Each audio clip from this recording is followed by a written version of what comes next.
Pas d'armistice pour les marins en ce 11 novembre. Des vents moyens d'une trentaine de nœuds, une mer hachée, la dépression fait étal de toute sa violence. Monocoque et multinavigue au pré, deux riz dans la grand voile, ORC ou trinquette en voile d'avant, suffisent à rendre compte de l'ampleur du coup de tabac.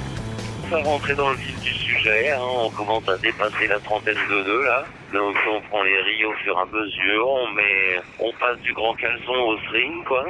Mais ouais, la mer commence à rentrer là aussi jusqu'à ça fait quelques temps, c'était confort et voilà quoi. De toute façon on savait, donc on y est. Ça va même très brutalement parce que je peux te dire qu'à bord de Safran comme à bord de bateau j'imagine, ça cogne, mais ça cogne de ça cogne. Trois groupes composent la flotte des IMOCA. Yves Parlier a emboîté le pas d'Alex Thompson sur une route proche du 50e. Les leaders sur BT sont quant à eux dans un paquet qui comprend les 6 premiers du classement. Au nord, on assume ses choix et on courbe l'échine. Quant aux partisans de la voile sudiste, ils se réjouissent d'échapper au brassage permanent. Le choix de pas aller chercher le centre de la dépression et la route optimum. On a fait le choix d'une route intermédiaire. Et c'est vrai que aujourd'hui on vit dans 25 nœuds de vent, mais dans des conditions tout à fait maniables. À part que c'est un peu humide, tout va bien. Du côté des multicoques, Crêpe Waou caracole toujours en tête. Prince de Bretagne, quant à lui, a subi des avaries et fait route vers la Corogne. Quant aux IMOCA, Sébastien Josse continue de mener la danse. Vendredi, la folle farandole s'emballe vraiment avec des vents entre force 7 et 9. Le plus gros de la tempête est encore à venir.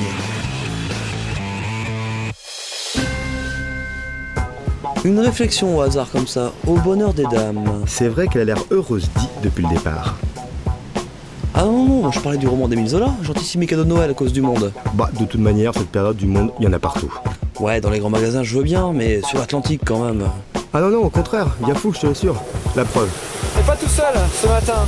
On a Safran, notre vent, Veolia dans l'axe derrière. Et au petit matin, on était avec Belle aussi. Donc il y a du monde sur l'Atlantique.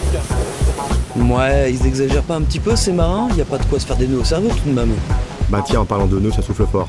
Écoute ça. Là c'est saignant, il y a du 35 nœuds, 35 avec des pointes à 40. Et on approche du cap Finistère. Ouais, le Finistère justement. En voilà un qui l'a rejoint beaucoup plus vite que prévu, non? Tu sais qu'on le surnomme le chacal? Ah oui, je crois que j'ai entendu ça. C'est pas parce qu'il renonce jamais, c'est ça?